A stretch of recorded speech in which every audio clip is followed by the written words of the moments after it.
is another vlog, guys. So, as you can see, naka-uniform na si Inday Joanna nyo. Actually, I think mga 2 hours ago, dumating ako dito sa Oslo, Norway. So, hinatid ako kayo ng umaga ni Franco sa airport.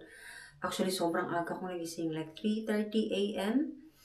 And then, ginising ko si Dodong ng mga 4:30 para ihatid niya na ako sa airport. So, mga 1 hour drive kami galing sa bahay papuntang airport. Sobrang pagod ko dyan kasi yung flight ko today is London to Oslo, Oslo to Manchester, Manchester back here in Oslo.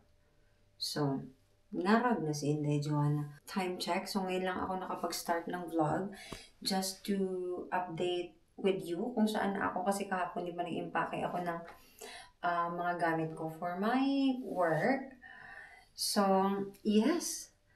Nandito ako sa aking hotel sa Oslo, Norway. So, I'm going to do a quick tour dito. Kasi it's been, I'm not sure kung nakapag-vlog ba ako dito before ako nabuntis, before ako nag-maternity leave.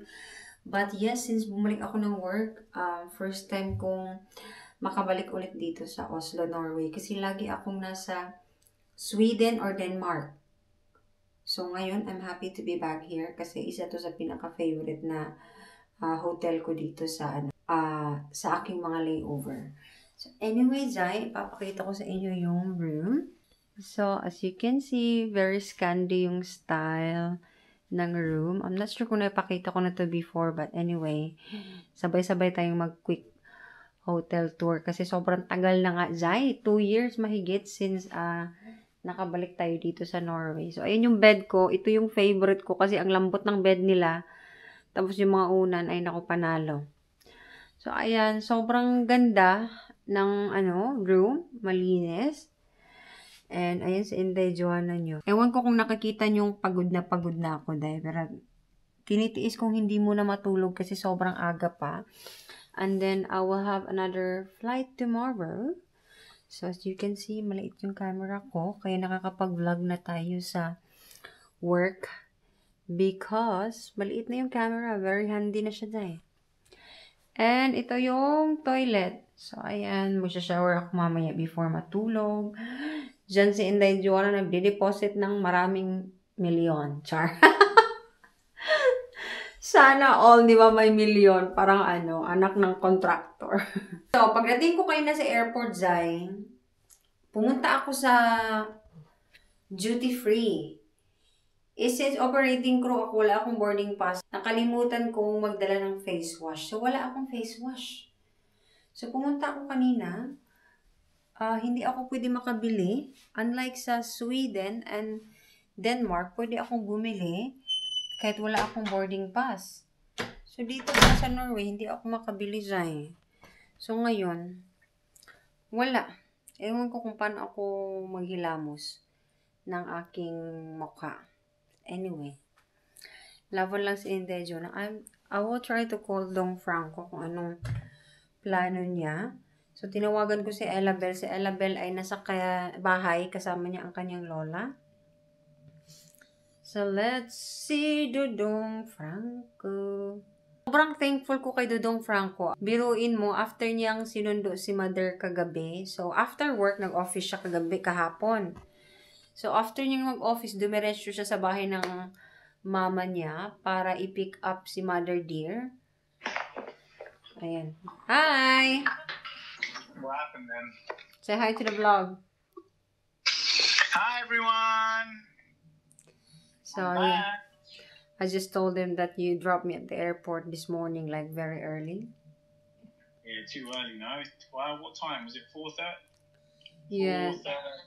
4:30, yeah. Yeah, it take 1 hour drive from our house to the airport. So, kahit ako sobrang, I'm so tired as well, but I'm trying to entertain myself, not to sleep early. Otherwise, I will wake up early and then I'll be tired again for my flight tomorrow. What time your flight tomorrow? So, I have to go down to the lobby around 12 noon. 12 noon? Yes, no. Sleep now then, isn't it? Huh? You can sleep now. Still 6:18 p.m. So I think it's still a bit early. No, you can sleep. Yeah. Anyway, yan pala yung aking view dito sa aking room. O diba day? Parang mga wakwak yung mga tao dito day. Wala kang makitang mga tao kahit isa. Diyos mio talaga dito sa Europe. And as you can see, yung mga puno makakalbo na yan soon. So it's around, I think it's around maybe 10 degrees here in Oslo, Norway. So medyo chilly-chilly na din kagaya sa UK. So wala na, kailangan na natin mo-backwit sa Pilipinas. Kasi kung kilala nyo si Inday Joanna, dahil hindi ako fan ng winter time dito. I always try to go to Philippines para magbakasyon. Dahil ako ay isang sirena. Sirena. Are you going home today, Bob? No, tomorrow I'll be going home. So are you gonna wait for me tomorrow? So, nagbihis na ako ng aking pantulog. Mag-remove lang ako ng aking makeup design. Kasi nagbabrowse-browse ako ng cellphone ko din. Gumaganon-ganon ng mata ko ba. Loy-loy na mata. Hindi naman maaga yung flight ko bukas. Kaya, sinadya kong hindi natulog ng maaga para dire-diretso yung pahinga ko. And then, tomorrow, magbe-breakfast tayo sa baba. So, papakita ko sa inyo yung view dito bukas. Sobrang ganda dito. Actually, hindi pa nga ako nakagala dito sa Norway. Balak ko sanang maggala kanina. Kaso, tinamad na ako eh. Mag-Uber lang sana ako ba. Minsan nakakatamad eh. Kaya yung hanga ko sa ibang mga flight attendant na yung kakalapag lang nila sa sa pinag-layoveran nila, tapos gagala. Dahil, bilib na bilib ako dyan, day. Saan nyo nakukuha yung energy nyo? Pahiram naman. Kasi ako wala na akong energy. Siguro dahil, mami na nga si Inday Joanna, no? Sa pag-uwi ko ng bahay. Mami's duty na naman, kay Elabel, wifey na naman.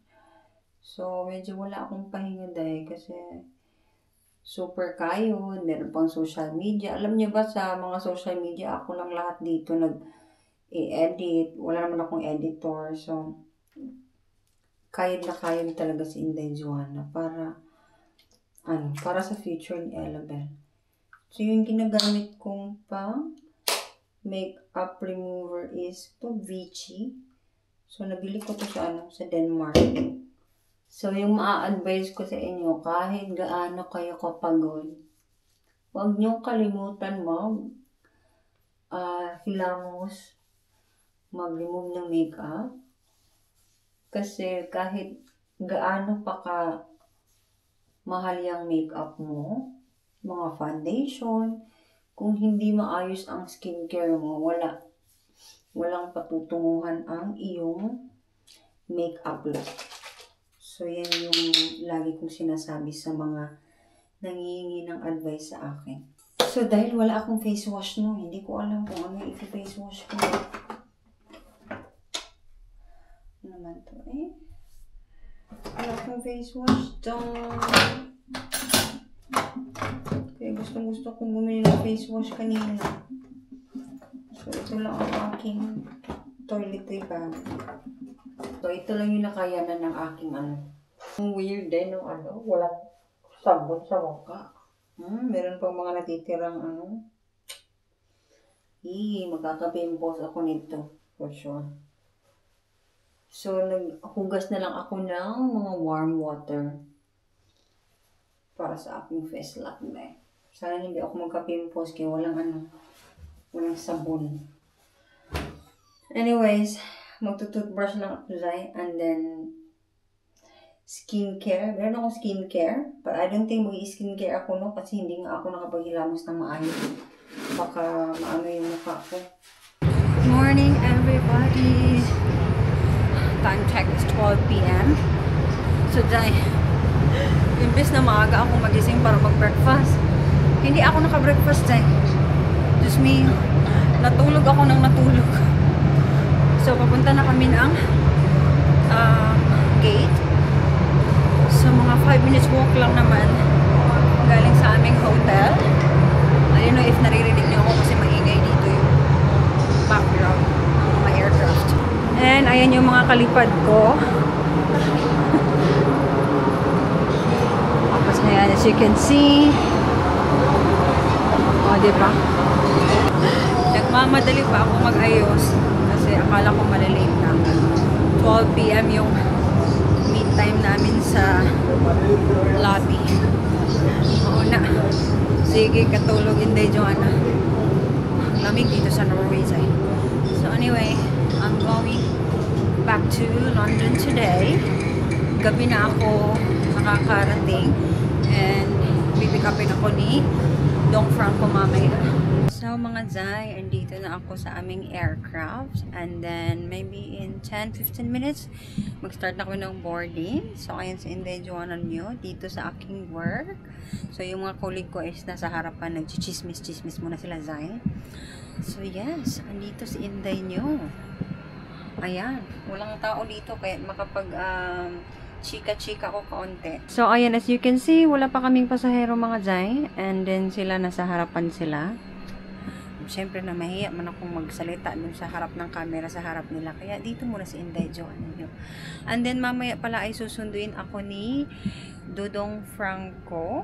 So actually my flight today is Oslo to London. So galing na ako ng London and London back to Oslo. So kakalapag lang namin ulit dito sa Oslo and then Oslo back to London again. Diba? Nalipong ka dyan eh. So, last flight ko yung papuntang London ulit. And then, yeah, so in total of like, pabalik-balik lang ako sa London. But anyway, it's okay because it's only like 1 hour and 40 minutes flights from Oslo to London. A maximum 2 hours. So, it's not too bad. But, syempre kung itotal mo lahat, no, long day siya, Zay. So, yan yung buhay flight attendant dito sa aking airline. So, I like this one kasi short lang and I like na malapit lang ako kay Ellabel just in case may kailangan nila ako kasi ayoko talaga ng long haul. If you've been following me, I've been in aviation for probably 7 years on and off. But like for example, meron akong offer sa British Airways for long haul pero hindi ko tinanggap yung offer kasi Diyos ko dahil pagod na nga ako sa ganito, ano pa kaya pang long haul. So hindi ako masyadong fan ng long haul. Anyway, kung gusto ko naman mag-travel, meron naman kaming benefits sa airline like very good discounted tickets, most of them like 90% off na. So usually you only pay tax. So kung gusto ko mag-travel, no, travel na lang ako sa day off kaysa kung mag-long haul ako. Ano lang, 24 hours or maximum 48 hours yung layover. So, yeah. Update ko kayo mamaya pag-land ko sa London. So, ayan. As you can see, yung may cortina is yun yung parang, yun yung sa business class. So, actually, sobrang busy namin kanina kasi marami kaming mga business class na pasahero. So, yes, Jay. Finally, naka-manage akong mag-vlog dito and hopefully more kasi sobrang accessible ng aking camera kasi nga maliit. So, sobrang dali niyang dalhin. And yung airline policy naman namin is okay lang like ganito, mag-video, mag-post ng social media as long as not like ipakita sa inyo yung mga safety equipments or yung mga safety matters na ginagawa namin. But yung ibang airlines, bawal talaga silang mag-video, mag-post sa TikTok, or magsayaw-sayaw wearing their uniform. So, it's up to the airline's policies. Princess, what are you guys doing? Ileana is helping me make some apple juice. Apple juice? She already had hers actually, now it's my turn. I gave her some apple juice, so we're just cutting some fresh apples. And Joanna, Ileana knows the seed now. Seed? What's this called? What's that? What's that? Yeah, she's shy. Whenever there's camera, she's shy, she's isn't shy. she? Anyway, Franco picked me up from the airport kagabi. So, hindi na ako nakapag-vlog kasi sobrang pagod ko sa flight. So, what time did we arrive last night, Bob? Last night we arrived home about Midnight? 11. Yeah, midnight. 11. Yeah, almost midnight na kaming nakarating dito sa bahay. So, pag uwi ko dito sa bahay, tulog na si Elabel. Pero sa tabi ko siyang natulog kagabi. So, anyway, for today pala is standby ako, means home standby from 10:30 a.m. to 8:30 p.m. So, anytime pwede nila akong tawagan, like reserve crew lang ako just in case merong umabsent. Dahil parang hindi ako matatawagan today. Currently, it's 4:45 p.m. So, as you can see sa phone ko, pa yan, home standby. But then, tomorrow, I have to go back to Oslo again for one night only. And then, back to London na naman. Tapos, day off na naman ako. So, ganun lang, Zay. So, in total, parang 4 days lang yung work ko kung hindi ako ma-upgrade today. Pero parang hindi na talaga ako ma-upgrade, Zay. Kasi mag-aalas 5 na. So, hanggang 8:30 p.m., pwede pa nila akong tawagan. But then, I have flight tomorrow around 9 a.m. Pagoda sa Joanna nyo, pero carry bells lang naman kasi sinundo ako ni Dudong Franco sa airport kagabi. And then, we drove mga 1 hour and 20 minutes, mga ganun, from airport to dito sa bahay. So, carry bells lang kasi hindi naman masyadong traffic, no? Pero si Dong Franco, Zay, nag-antay talaga siya sa akin. So, after his work, dun muna siya kila Antipet tumambay until 10 p.m. Kasi mga 9:45 ako nagland sa London kagabi. And, pagoda ang Joanna nyo as Darna. But, carry lang. Again, tomorrow na naman yung lipad natin. So, i-check natin si Elabel. Kuya Cooper is here. Yeah? Hmm? Try my juice.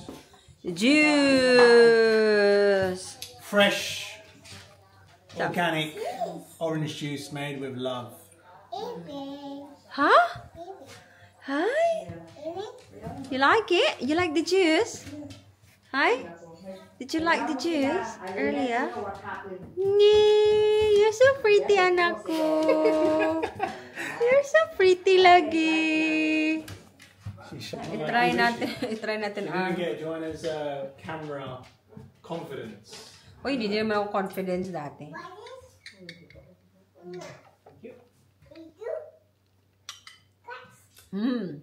Lamig dong. Wow. This is the real apple juice. It's the real deal, we should say. It's the Real deal talaga, Day. Shall we go out? Because I don't think I will be upgraded today.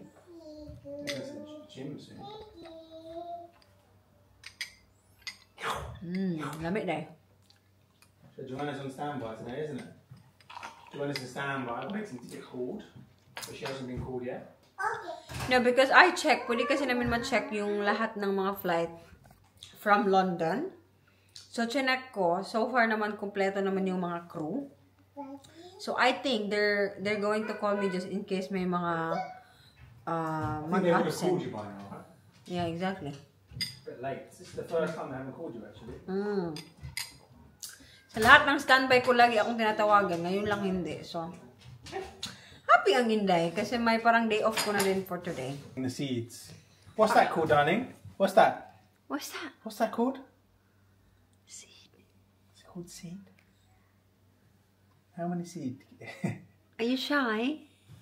She knows there's a camera, isn't it? Are you shy, honey? Smile. Love, love, mommy. What is it? She wants that. You don't want mommy. You don't want mommy. Come, Papa, then. Come, Papa. No! No! Arako, why is her bum is ano? Wet. I think she wants to play with the seeds. She likes the seeds.